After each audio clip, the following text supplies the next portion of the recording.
এই হচ্ছে বিস্ময়কর দিঘি, যেখানে কুমির এসে খায় মানুষের হাত থেকে।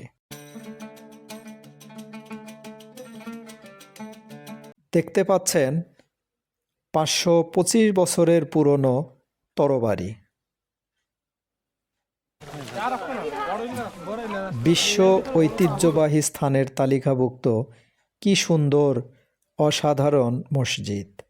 সুবহানাল্লাহ। 1500 শতাব্দীতে নির্মিত, অথচ কি অসাধারণ আর্কিটেকচার! এই সেই ঐতিহাসিক ও রহস্যময় দিঘি। এটাই হচ্ছে বাগেরহাট খুলনা হাইওয়ে রোড। মূলত বর্তমানে খুলনা থেকে ঢাকার দিকে যত গাড়ি যায় এই রোড দিয়ে যাতায়াত করে। ঐতিহ্যবাহী 60 গম্বুজ মসজিদের সামনে দিয়ে বাগেরহাট খুলনার যে রোডের আমি বাম পাশে, ডান পাশে মূলত 60 গম্বুজ মসজিদ, আর ঠিক তার পাশেই সিংগাইর মসজিদ। 60 গম্বুজ মসজিদের ঠিক দক্ষিণ পাশে, মানে রাস্তার দক্ষিণ পাশে, এই সিংগাইর মসজিদের অবস্থান। এটি বাংলাদেশের একটি প্রত্নতাত্ত্বিক স্থাপনা।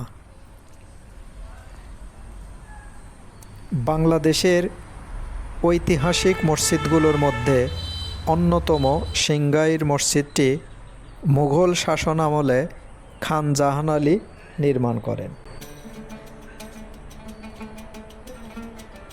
থেকে টিকিট নিলাম পার হেড 30 টাকা। আপনার প্রবেশ পথেই আপনার এখানেই হলো টিকিট কাউন্টার। চলেন আমরা মসজিদে প্রবেশ করি, 60 গম্বুজ মসজিদে। রাকিব আর একটা দিয়ে, ওই বৃষ্টির জন্য আসলে একটু অপেক্ষায় থাকতে হবে। বৃষ্টি হচ্ছে,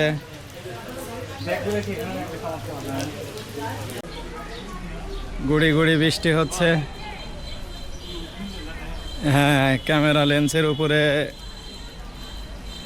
পানি পড়ছে।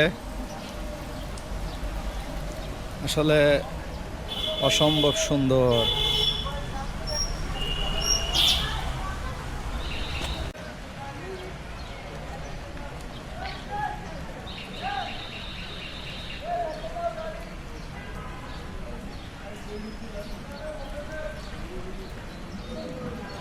মানে ফুলগুলো ফার্স্ট টাইম দেখলাম, মানে ফুলগুলো খুব সুন্দর।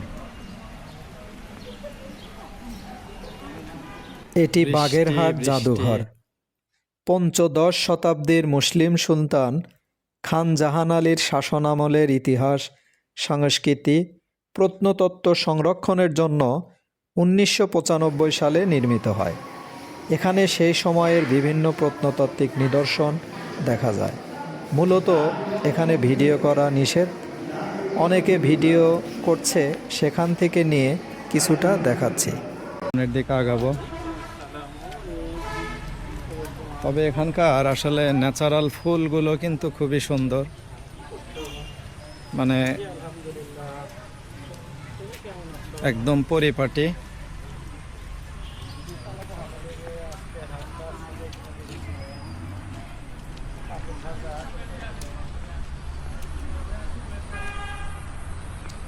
এই পাশে রেস্ট হাউস, সংরক্ষিত এলাকা, সাধারণের প্রবেশ নিষেধ।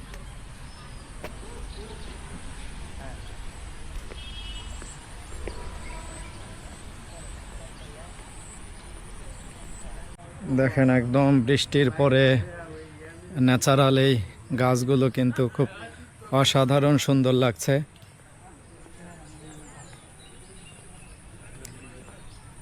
আসলে ইচ্ছা থাকলে সব সম্ভব।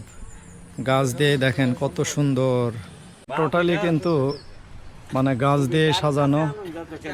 মানে প্রথম দিকে হয়তো রডের মাধ্যমে উঠানো হয়েছে, পরে ধীরে ধীরে এই দেখতে পাচ্ছেন গাছগুলো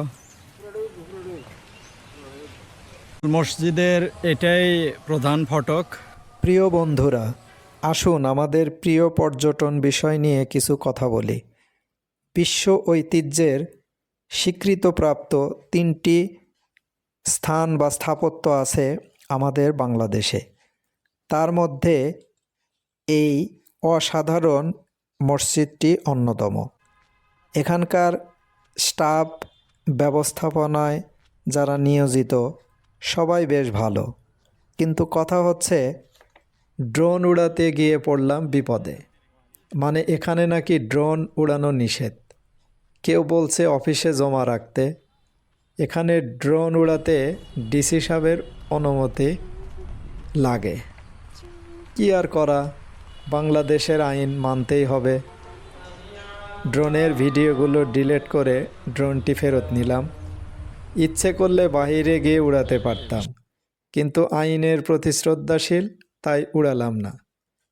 এখন কথা হচ্ছে আমাদের মতো ব্লগারদের জন্যই বাংলাদেশের পর্যটন স্পটগুলো ভ্রমণপ্রিয় মানুষের কাছে পৌঁছায়। আপনারা 60 গম্বুজ মসজিদ দেখতে চাইলে দুইভাবে আসতে পারেন। বরিশাল, পিরোজপুর, বাগেরহাট হয়ে, মানে এই 60 গম্বুজ মসজিদ, আর খুলনা থেকে সরাসরি আপনার এই 60 গম্বুজ মসজিদে আসতে পারেন। মসজিদের এটা মূল ফটক, মেইন দরজা। এই মসজিদটি সুলতানি আমলের মসজিদ। এটি 1500 শতাব্দীতে খান জাহান আলী নির্মাণ করেন এবং এর বিশেষত্ব হলো এটি 60 গম্বুজ নামে পরিচিত হলেও এতে 77টি গম্বুজ রয়েছে, যা বিশাল স্তম্ভের উপর স্থাপিত, এবং এটি স্থাপত্যশৈলী ও সামাজিক কেন্দ্র হিসাবে গুরুত্বপূর্ণ। নির্মাতা হজরত খান জাহান আলী, যিনি বাগেরহাট অঞ্চলে খলিফাতাবাদ নামে একটি মুসলিম বসতি স্থাপন করেছিলেন। এর নির্মাণকাল 1442 থেকে 1459 সালের মধ্যে নির্মিত হয়েছে বলে ধারণা করা হয়। দক্ষিণ এশিয়ার অন্যতম চিত্তাকর্ষক মুসলিম স্থাপত্য এবং বাংলার সুলতানি আমলের ইতিহাসের সাক্ষ্য বহন করে এই মসজিদ। মসজিদের পাথর নিয়ে নানা লোককথা প্রচলিত আছে, যেমন চট্টগ্রাম বা ভারতের রাজমহল থেকে জলপথে অলৌকিকভাবে পাথর আনা হয়েছিল। লোকে তো অনেক কথাই বলে। যাই হোক, আমরা এবার যাই ঐতিহাসিক সেই দিঘির দিকে।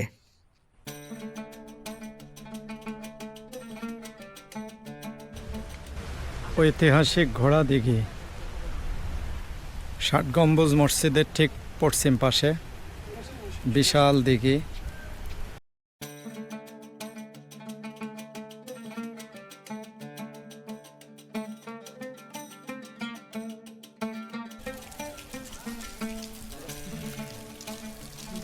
এটা হচ্ছে মসজিদের একদম সামনের অংশ, যেখানে আসলে মেম্বার থাকে, মানে যেখান থেকে ইমামতি করা হয়। ভিতরের অংশ, এটা বাহিরের অংশ।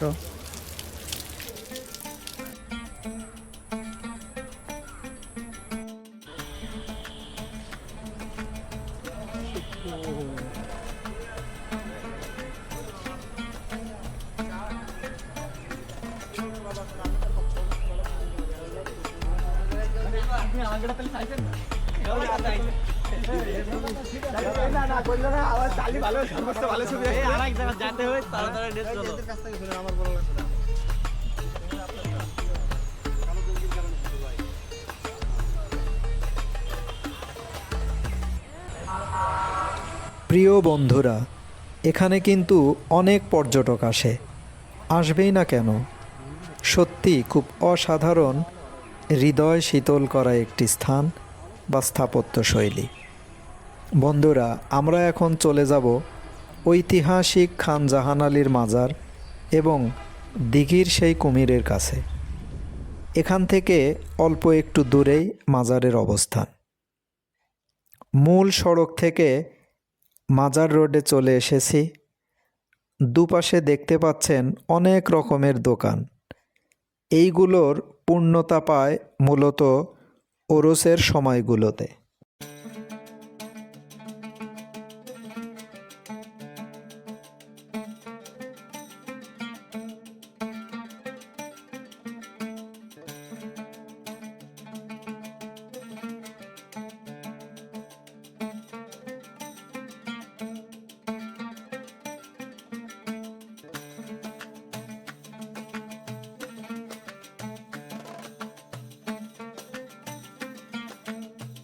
এটিই মাজারের মূল গেট। ঢোকার পরেই ডান পাশে মাজার। খান জাহান আলী 1369 থেকে 25 অক্টোবর 1459 ছিলেন একজন মুসলিম ধর্মপ্রচারক এবং বাংলাদেশের বাগেরহাটের স্থানীয় শাসক। তার অনন্য নামের মধ্যে রয়েছে উলুগ খান, খান-এ আজম ইত্যাদি। হজরত খান জাহান আলী অক্টোবর 25, 1459 তারিখে মাজার শরীফের শিলালিপি অনুযায়ী 863 হিজরি 26শে জিলহাজ 60 গম্বুজ মসজিদের দরবার গৃহে এশান নামাজরত অবস্থায় 90 বছর বয়সে মৃত্যুবরণ করেন।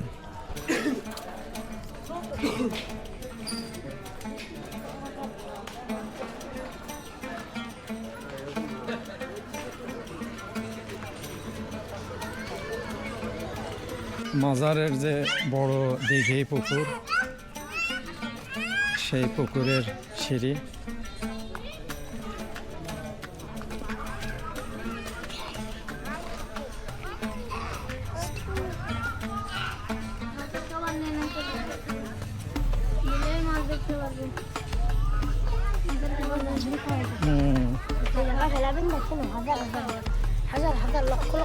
এমনি না চলে আসছে।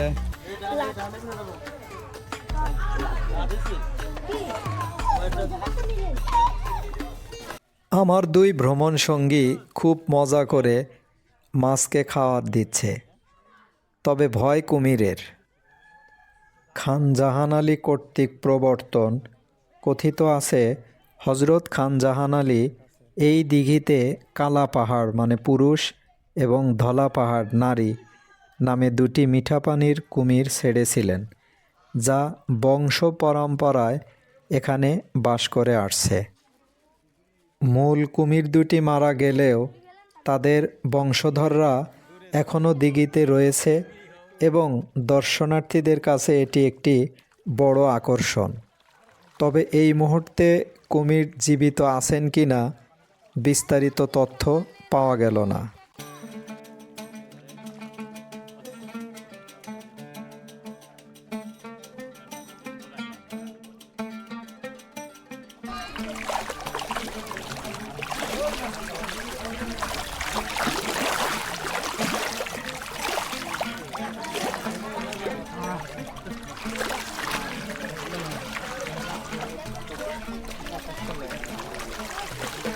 অনেকেই মজা পাচ্ছি মাছকে খাওয়ায়, ভালোবাসা। মাছও বুঝতে পারে জি জি যে আমাকে খাবার দেবে, যার ফলে অসংখ্য মাছ চলে আসে।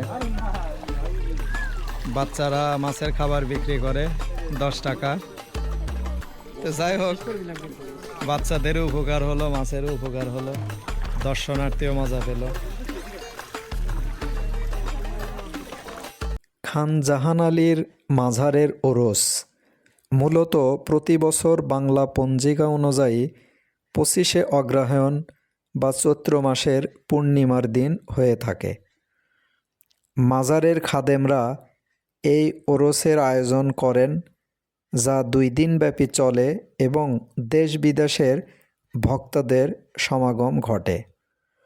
এটি শুধু একটি ধর্মীয় অনুষ্ঠান নয়, বরং আধ্যাত্মিক ও শান্তিও মিলন মেলার ক্ষেত্র, যেখানে ভক্তরা তাদের ইচ্ছা পূরণের জন্য আসেন এবং সৃষ্টিকর্তার আরাধনা করেন। বন্ধুরা দেখতে পাচ্ছেন, এটিই কিন্তু মূল মাজার। আর মাজার বলতে তো বুঝতেই পারেন, মূলত বিখ্যাত ব্যক্তিদের কবরকেই মাজার বোঝানো হয়ে থাকে।